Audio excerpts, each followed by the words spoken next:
Anong pangalan ng agency nyo? Pro-Ice. Saan kayo nakaposting? Sa Naik po, subdivision po. Wala pa pong residente pero may na-develop na po. Hindi pa lang tapos. So under development yung subdivision na yon. Yun ang binabantayan nyo doon, yung ongoing development ng subdivision. Okay?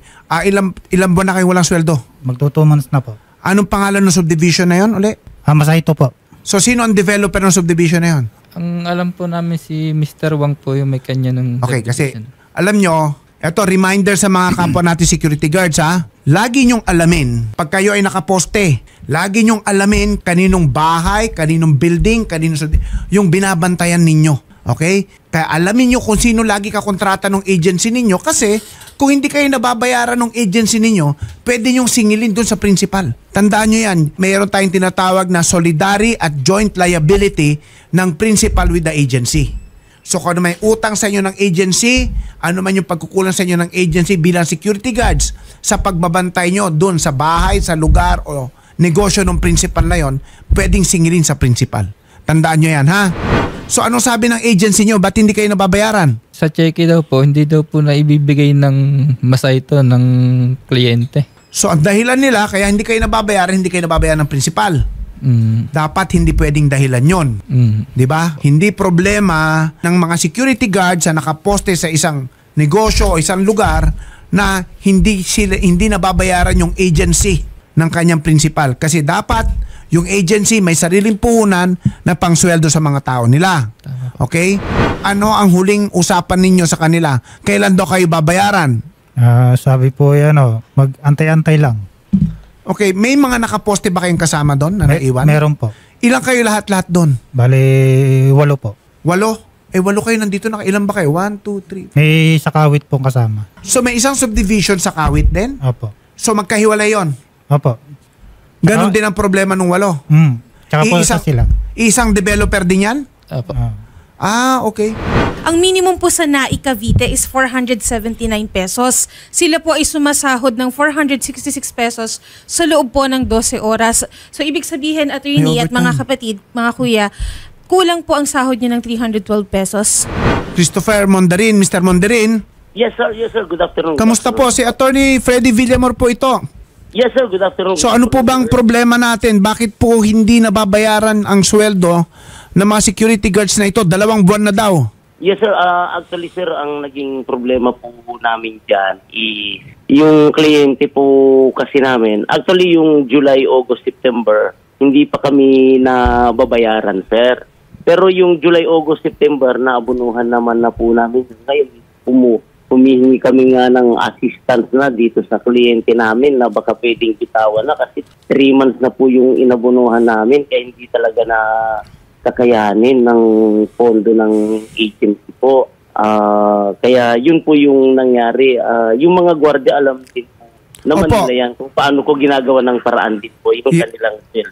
Opo, Mr. Mandarin, naintindihan ko rin po yung inyong problema pero hindi ho ba hindi dapat maging problema ng security guards yung hindi pagbabayad ng principal dahil ang obligasyon ng pagbabayad ng sweldo sa kanila ay obligasyon ng agency. Tama ho ba ako? Yes sir. Opo sir. Okay. So, medyo talagang na-down na talaga yung sir kasi yung finances namin, yun po yung naging. Sige, Mr. Mandarin, okay. Opo sir. May problema kayo ng 2 buwan na hindi nababayaran. Ang isa pang problema yes sir. ay parang underpaid itong mga security guards nyo. Kulang yung sweldo nila kasi ang lumalabas sa sweldo nila is 466 pesos kada 12 oras. Tama? Yes sir. Opo, in short, di ba ang regular number of working hours is 8 oras lang? Yes sir. Anything above 8 hours is may overtime pay na sila dapat. Yes sir. Admitted. So paano po yan? Lumalabas kulang sila ng 312 pesos kada araw. Yes sir. Actually yun din po ang wini-workout namin sa kliyente kasi yung kontrata din kasi namin sir talagang medyo hindi na-adjust kaya ini-explain din talaga namin sa mga gwardiya natin po yan. Teka lang Mr. Mondarin, yes, tumatanggap kayo ng kontrata na ang alam nyo ang rate nila ay mababa sa regular pay at mababa sa dapat bayaran. Ganun ho bang sinasabi nyo?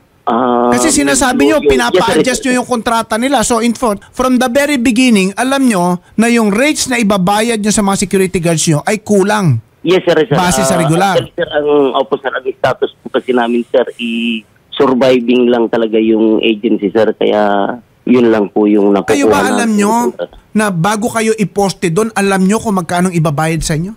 Ito, tinatanong ko po yung mga security guards Yes, sir, dito. sir. Opo, Alam sir, nyo yun?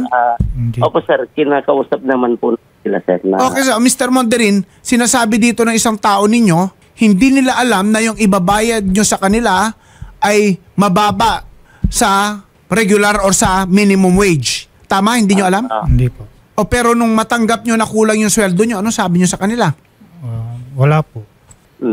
Opo, sir. So tinanggap nyo na lang na ganon.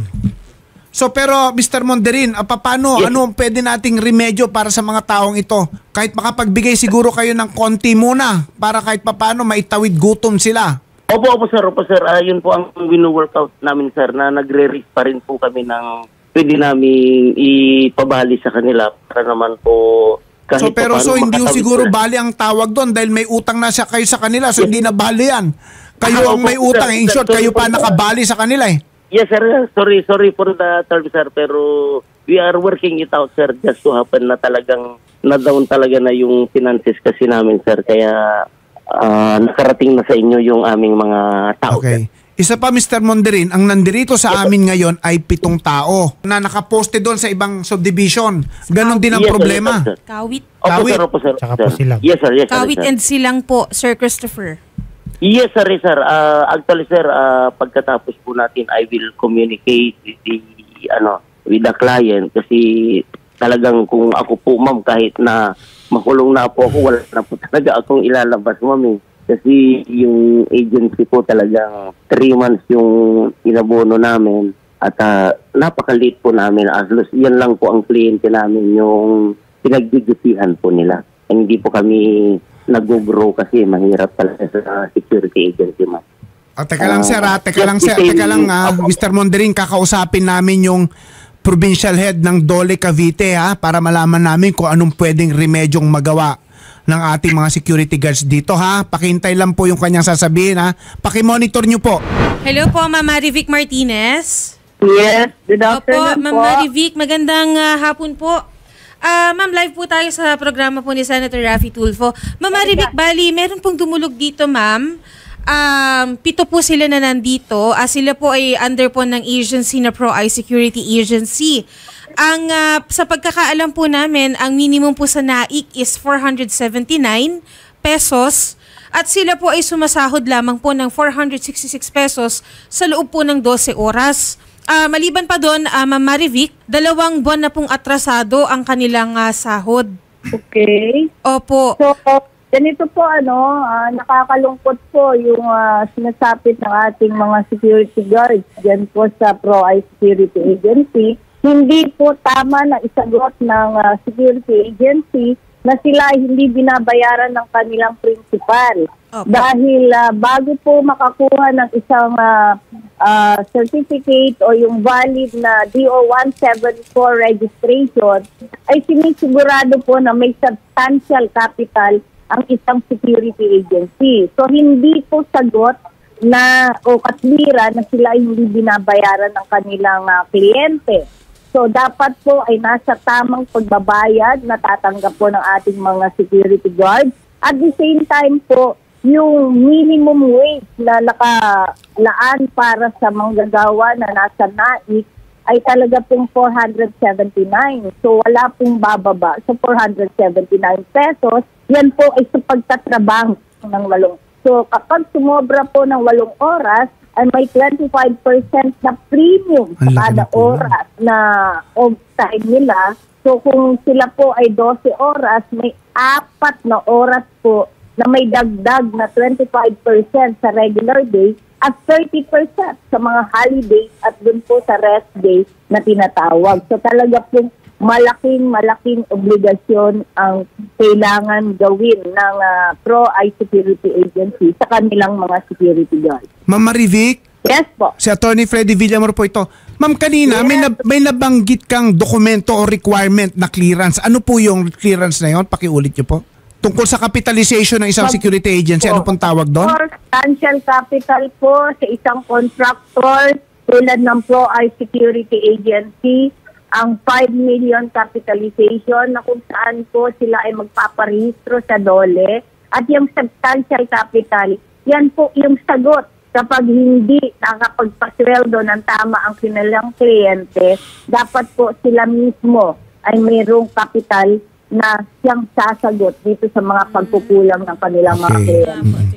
So ma'am, ang tanong, kung hindi po sila compliant dyan, pwede po bang ma-revoke ang kanilang permit? O baka maaaring wala silang permit habang sila ay nag-ooperate as agency? Yan po ay kailangan ma-check po muna namin kung sila po ay merong tinatawag na DO-174. Ngayon po ay pinapacheck ko na po. At the same time, yan din po ay pwedeng, kung meron man sila, ay pwede rin maging basis para makansila po ang kanilang certificate. Mr. Christopher Monderin? Yes, sir. Nadinig mo yung sinabi nung taga-DOLE na si Ma'am Marivic Martinez. Opo. Kayo ho ba ay compliant sa requirement ng DOLE regarding substantial capitalization? Unfortunately, sir, wala pa po kaming DOLE 174A, sir. Sir? Yes, sir. So kung ganon, malinaw na ang pag-ooperate ninyo ay labag sa batas. Yes, sir. Sir, kayo ba ay may valid license o permit na mag-operate bilang isang agency? Meron naman po, sir. Galing sa SOSYA? Yes, sir. Meron po. Yung sinasabi ni Ma'am Marivic Martinez na kayo ay may substantial capitalization as required by the department order. Meron ho kayong ganon? Yun po ang wala po kami, sir. Yung DOLE 174A po. Oh. So in short, may violation ng batas yung inyong pag-ooperate. Ano po? Yes, sir. Opo po. Ngayon ko lang po nalaman kasi yung sa 174A, sir. Sir, ayusin nyo na yung problema nyo dito sa mga security guards na ito ASAP at agad-agad dahil ipaparesearch ko yan at kung kayo ay may criminal liability, pwede namin kayong ipakulong dyan. Naintindihan nyo ho ba yun? Yes, sir. Opo, sir. Naintindihan ko po yun, sir. Ma'am Marivic, ano ba ang pwede nating immediate sanction or remedy against dito sa Pro-I Security Agency? Okay, we'll take the necessary action po. Nasa akin na po yung ng nilang agency at the same time ng principal. Pabubukan po natin agad-agad sa aking mga inspector. Mabigyan din ng tamang institution. Aside from po silang certificate, operating without a certificate, kulang lang pa po ang kasal. Malinaw na may paglabag talaga. Meron. Baka may criminal liability pa yung mga may-ari niyan at mapakulong sila. Opo. Christopher, kung ikaw tatanungin, anong pwede mong gawin? Yung pinakamadaling remedyo sa problema nyong ito? Actually, sir, hindi lang ako nabigyan ng pagkakataon na makausap ulit yung mga guard natin. Pero ginagawan po na, as we speak, sir, ginagawa naman namin ng paraan para masettle yung kanilang... Pero lumalabas kasi, yan na ang pangako mo sa kanila noon pa. 2 buwan na ang nakakalipas, wala pa rin nangyayari. Paano ba yan? Yes, sir. Talagang lang, sir. Down lang talaga, sir. Pero alam ito, naman... Christopher, katetext lang ni Senator Tulfo. Yes, sabi niya, sir. gawan ko ng paraan. Gawan nyo ng paraan ito. Baka lumaki itong problema nyo, ha? Kasi minomonitor ni Senator Tulfo yung programang ito. Kaya alam niya yung nangyayari at pinag-uusapan ngayon. Lalo na ngayon na umamin ka na meron kayong paglabag sa batas. Yes, sir. Ako naman, sir, transparent naman po ako, sir. Wala naman po akong, yung pagkukulang namin, sir, inaamin po namin. Sir Christopher, kailan niyo po maibibigay, sir, yung 2 buwang atrasadong sahod po nila? Sa totoo lang, hindi ako magkapag-commit kasi kahit... Hindi, sir. Kailangan magbigay kayo, sir. Kayo po ang operations manager, sir. Unless mapapasara po kayo, sir. Meron po kayong violation, sir. Kaya po, magbigay po kayo, nakamonitor po si Senator ngayon, magbigay po kayo, sir, ng exact date kung kailan po maibibigay. Dahil, sir, ang hirap nga po, sir, na 3 araw nga lang pong ma-delay yung sahod, eh. Yes, ma'am. What more, sir, kung 2 buwan po? May mga pamilya din po ito, sir. Yes, ma'am. Kayo po ang operations manager, sir. So, dapat alam niyo po ang kalakaran sa loob, sir. Alam niyo po kung paano tulungan yung mga staff niyo, sir. Alam niyo po kung ano po ang hinaing ng mga staff po ninyo. Yes, ma'am. So, kailan po, sir? Kailan po maibibigay, sir, yung 2 buwang atrasado po na sahod nila? Ma'am, pwede po ba akong tumawag sa inyo at susubukan ko lang kumuha ng commitment sa kliyente kasi sa ngayon talaga ma'am na Sir, hindi po kasi exhausted problema na po naman, kami. sir, yung sinasabi po kasi ni Senator dito, sir, hindi po problema ng mga tao po yun, sir, no? Yung kung Yes, magbayad ma'am. man o hindi, sir, kailangan niyo pong magawa ng paraan po yung pagbibigay po ng sahod sa mga tao niyo po. Yes ma'am, na iintindihan ko po yun. Kung kaya po ba, sir, by Thursday, maibibigay po ba? Ma'am, baka hindi po kami makaproduce hanggang Thursday. Attorney. Baka hanggang Monday. Director Marivic? Yes po. Opo, ma'am, yun nga po yung sinasabi din po ni Senator Raffy, no? Na kahit po wala pong pambayad ang kanilang kliyente, hindi naman na din po problema ng mga security guard po natin yan. Sabi ko nga po, Director Marivic, 3 days nga lang pong madelay po yung mga sahod po. Ang hirap na po. What more, di ba po, Director, kung 2 buwan na po, kawawa naman po itong mga security guard po natin. Opo. Yes yun po, na Director, yung ano pong immediate- magagawa po ng DOLE para po sa Pro-Eye Security Agency po? Sige po, ipatatawag po namin sila dito sa opisina. Total, meron din po kaming satellite office sa Bacoor para Yes, ma'am. hindi na maging malayo parehas sa employer at sa mga security guards o kung saan po mas malapit sa mga security guards. Even within this week po ay bukas ang aming opisina. Kung Okay sa inyo sa Bacoor pumunta? Webes, Sige, total kailangan nandun na si Ma'am Miyerkules. Marivic. Kayo po. Alam niya na yung problema.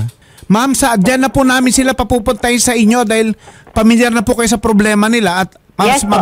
mas mabibigyan nyo ng madaling lunas o solusyon yung kanilang problema, ha? Saan po mas madali sa manggagawa? Is it Bacoor or 13? Saan ang mas okay sa inyo? 13 daw po. Ma'am, 13 Martires daw po, Ma'am Marivic. Sige po. So, iset po namin ang today is Tuesday, Thursday. Kailangan po pumunta dito ang both the workers and yung ating pong Pro-Eye Security. Magpapadala din po kami ng subpina. Lahat ng sinasabi nyo pagkukulang na yan, pakisabi nyo kay Ma'am Marivic Martinez. Yes, sir. Ha? Kesa magtuloy-tuloy mag-operate yung agency na yun, lalaki lang na lalaki utang sa inyo, siguro mas maganda pa, ipasara na lang kung kailangan. Pero hahabulin natin yung principal. Kailangan malaman natin kung sino yung kliyente nila. Salamat po. Kausapin po namin kayo sa kabilang studio at isasettle po natin yung lahat po sa DOLE. Okay po? Yes, ma'am. Sige po. Maraming salamat po.